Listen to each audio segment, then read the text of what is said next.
Bienvenidos a Conversaciones, un espacio de la Asociación Diálogo Ciudadano Colombo-Venezolano que se realiza en colaboración con el Observatorio de Venezuela de la Universidad del Rosario. Soy María Clara Roballo y hoy tendremos como invitado a César Batiz, cofundador y director del portal independiente venezolano El Pitazo. Me acompañan hoy Alejandro Martínez y Shomin Laceras. Hola Alejandro. Hola María Clara. Hola Shomin. Hola, Alegra. Y con César Batiz conversaremos sobre el Teletón Vaca Mediática, una actividad de 15 medios independientes venezolanos llevaron a cabo el pasado 24 de mayo para recabar fondos para su funcionamiento. También conversaremos de otros asuntos relacionados con el ejercicio del periodismo y la libertad de expresión en Venezuela. Bienvenido, César. Bueno, muchas gracias de que me permitan estar con ustedes y con su audiencia a través de este diálogo que ustedes construyen entre dos países como Colombia y Venezuela. César, inició preguntándote en qué consistió esta Teletón La Vaca Mediática, por qué nace esta idea y cómo se ha venido desarrollando. Bueno, comencemos por qué nace. Nace porque los medios de comunicación venezolanos, y es importante que se diga, los medios de comunicación venezolanos y los 15 medios que estamos acá, ninguno de nosotros tiene muro de pago. Ninguno de nosotros le cobra a la audiencia para que acceda a nuestra información. Pero hacer esa información tiene un costo y un costo que, por supuesto, necesitamos recursos para cubrirlo. Pero además es importante decir que nosotros en Venezuela, o nuestros colegas en Venezuela, porque yo estoy en Florida por situaciones de persecución en Venezuela, nosotros, nuestros colegas en Venezuela, realizan un trabajo con muchas restricciones desde el punto de vista de la persecución del oficialismo al ejercicio del periodismo en todas sus dimensiones. Por supuesto, también limitaciones de tipo económicas, porque ha habido una pauperización del ejercicio del periodismo en nuestro país y además de ello tenemos unos riesgos que están asociados a los que son los riesgos propios de la profesión en cualquier parte del mundo, pero específicamente en Latinoamérica, como es el riesgo de la violencia. Entonces, esto nos lleva a nosotros a plantear la necesidad de mostrarle a la audiencia que el periodismo que hacemos, el periodismo independiente, el periodismo que no sigue la pauta que le indican otros poderes. El periodismo que hacemos estos 15 medios es un periodismo que necesita del apoyo, del respaldo de la ciudadanía para seguirlo haciendo, para llevarlo con la posibilidad de alcanzar a la audiencia con información libre, con información que sea la información que necesita la ciudadanía, pero en un contexto de bastante represión como es el contexto autoritario venezolano. Mira, César, el gobierno venezolano cuenta con diversos instrumentos para ejercer la represión sobre la población venezolana, ¿no? Pero destacan cuatro leyes, tres de las cuales ya están en vigencia. Las voy a nombrar porque son nombres muy rimbombantes. La ley de fiscalización, regularización, actuación y financiamiento de las ONGs, la ley contra el odio por la convivencia pacífica y la tolerancia, la ley Libertador Simón Bolívar contra el bloqueo imperialista y en defensa de la República Bolivariana de Venezuela, y la que está en trámite, que es la ley contra el fascismo, neofascismo y expresiones similares, ¿no? Ante un entramado legal como este, ¿cómo hacen los medios independientes venezolanos para poder actuar, para poder trabajar? Mira, antes de responderte, Chomin, a la pregunta, porque faltó algo de lo que me planteó María Clara, y es que decir a la audiencia que Vaca Mediática es una iniciativa que se hizo con el apoyo, el auspicio de Conecta, que Conecta es una organización con sede en Bogotá, pero que es un hub de periodismo e investigación de toda América Latina. Y nosotros, los 15 medios, nos organizamos con ese propósito de buscar el apoyo para los periodistas y los medios de comunicación que están trabajando en Venezuela, y lo hicimos a través de este Teletón. Pero importante que se sepa que usted, aún que me está viendo, sepa que hasta el 24 de mayo, en una primera instancia, pueden seguir aportando a través de vacamediática.com. Es una página web muy sencilla donde si usted quiera hacer algún tipo de aporte, no importa la cantidad, usted puede hacer ese aporte de forma anónima, de forma pública, colocando su nombre y apellido, hacer el aporte dirigido a un medio de comunicación en específico de los 15 que estamos allí o hacerlo para todos los medios de comunicación.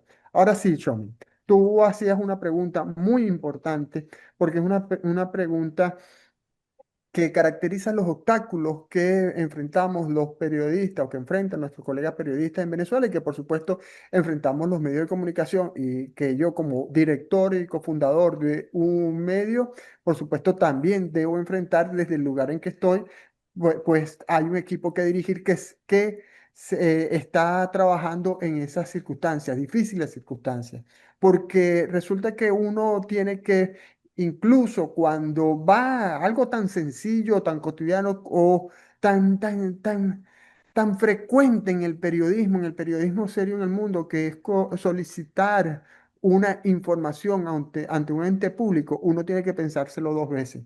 Porque puede ser, y ya nos ha pasado, que signifique un mayor riesgo hacer una consulta que es obligatoria, porque es calidad del periodismo, una consulta sobre algún hecho o acontecimiento del cual están denunciando o estamos investigando, como hacemos en el periodismo de investigación, algún caso de corrupción de un funcionario o de un organismo del Estado venezolano. Eso implica un riesgo porque te pueden decir que estás cometiendo un delito de odio, que estás violando, si estás explorando alguna relación de algún contrato que ha dado la administración de Maduro, alguna empresa nacional o internacional, pueden decir que estás violando la ley Simón Bolívar porque estás haciendo tu trabajo para beneficiar a una fuerza exterior, un país exterior al hacer esa pregunta. Entonces son riesgos que, por supuesto que me imagino que si algún periodista colombiano me está escuchando en este momento,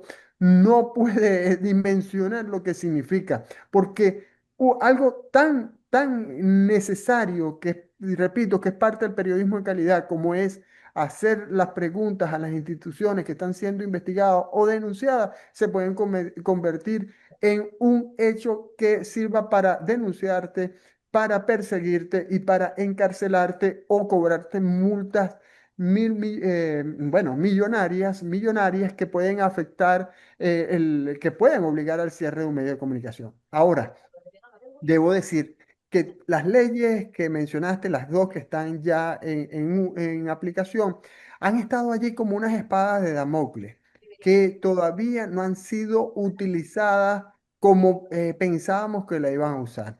Están allí para una advertencia.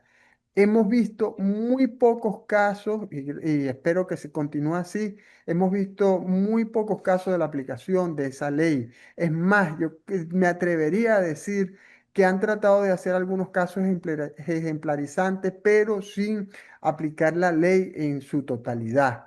La ley del odio, hay unos casos, pues esta tiene más tiempo, pero específicamente la ley Libertador Simón Bolívar yo siento que no ha sido totalmente aplicada. La ley que regula a las ONG es una ley que sí está siendo utilizada y obligando a organizaciones no gubernamentales a acceder al Registro Nacional de Organizaciones No Gubernamentales. Y por eso está condicionando algunas acciones y eso incide, y es importante, eso incide en que nosotros no tengamos libre acceso a fuentes como organizaciones no gubernamentales que reporten acerca de hechos como corrupción. Y ahí está el ejemplo de Transparencia Venezuela, que cerró su capítulo Venezuela y ahora es Transparencia en el Exilio. Organizaciones que muestren abiertamente, como lo hacían hasta hace poco, cifras de la delincuencia. Ya los informes que prácticamente lo hacen en privado u organizaciones que continúen funcionando y que eran fuente en las comunidades para nosotros, además de servir a la comunidad como alimenta la solidaridad. Estas son organizaciones, esta última organización la semana pasada anunció su cierre por temor a la persecución.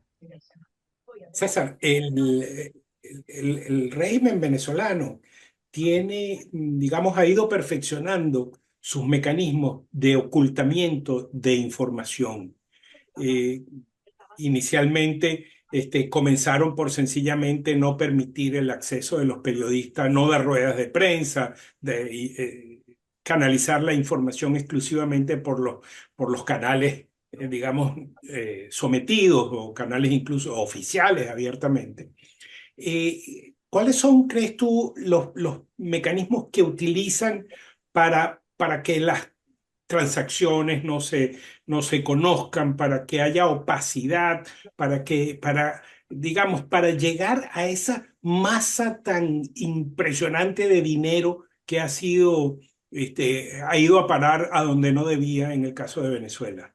Bueno, creo que lo importante acá es el nivel de impunidad y el nivel de desatender la necesidad de que la población, la ciudadanía haga contraloría e incluso que no funcionen los mecanismos de contraloría del mismo Estado o que no funcione la fiscalía.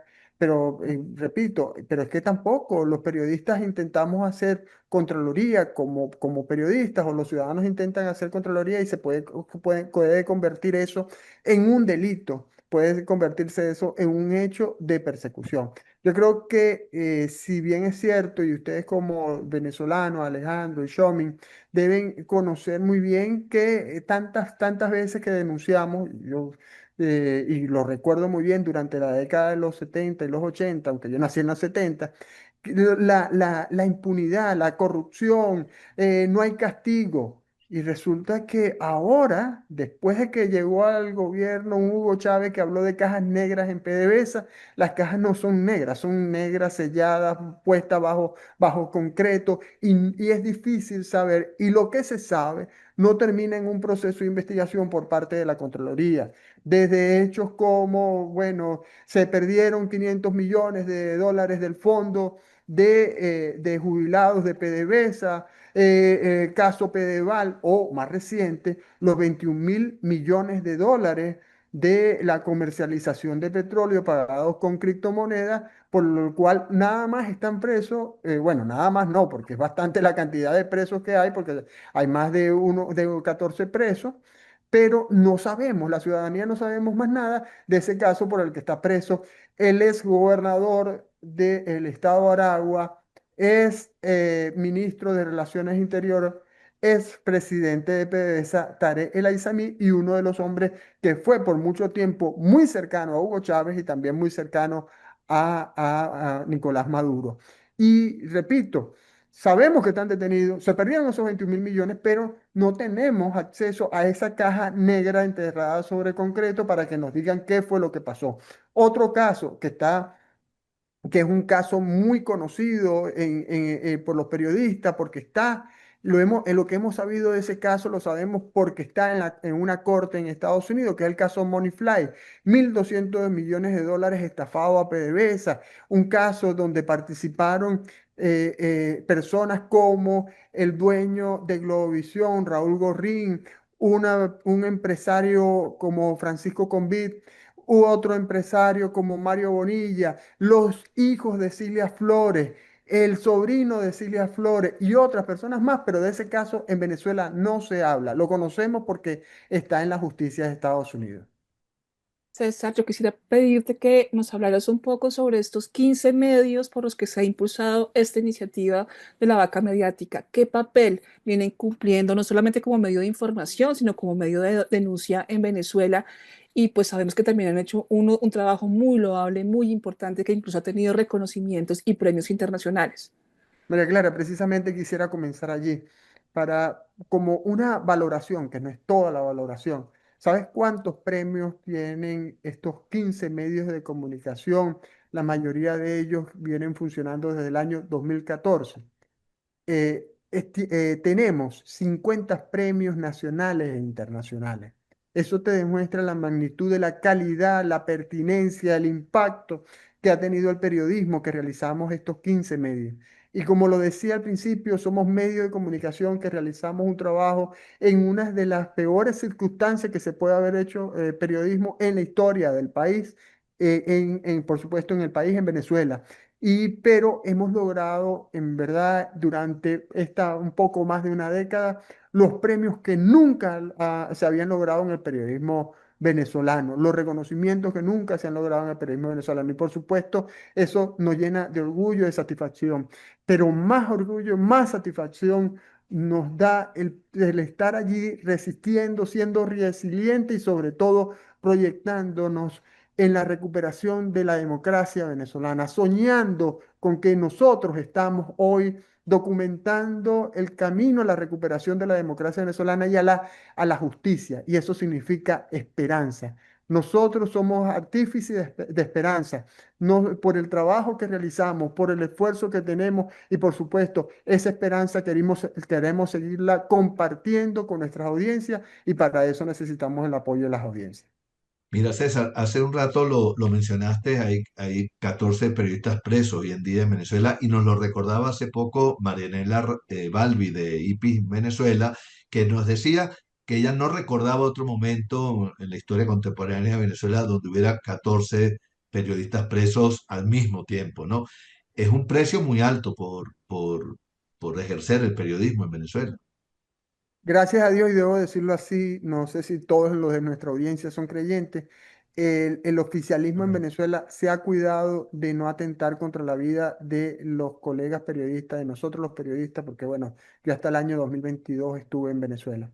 Gracias a Dios eso no ha pasado, pero por otro lado hay la persecución, hay el constante terror que se ha proyectado, que se ha incrementado después del 28 de julio cuando nuestros colegas periodistas recibían llamadas de funcionarios medios, de instituciones, periodistas, colegas periodistas también, que les decían, como haciéndole un favor, no salgas a la calle porque te pueden detener por estar cubriendo las protestas, por estar informando acerca del robo de las elecciones. No salgas a la calle porque te van a apresar. Mejor que te vayas del país. Esas son informaciones, aquí no estoy inventando, esas fueron llamadas que recibieron colegas periodistas en distintas partes del país.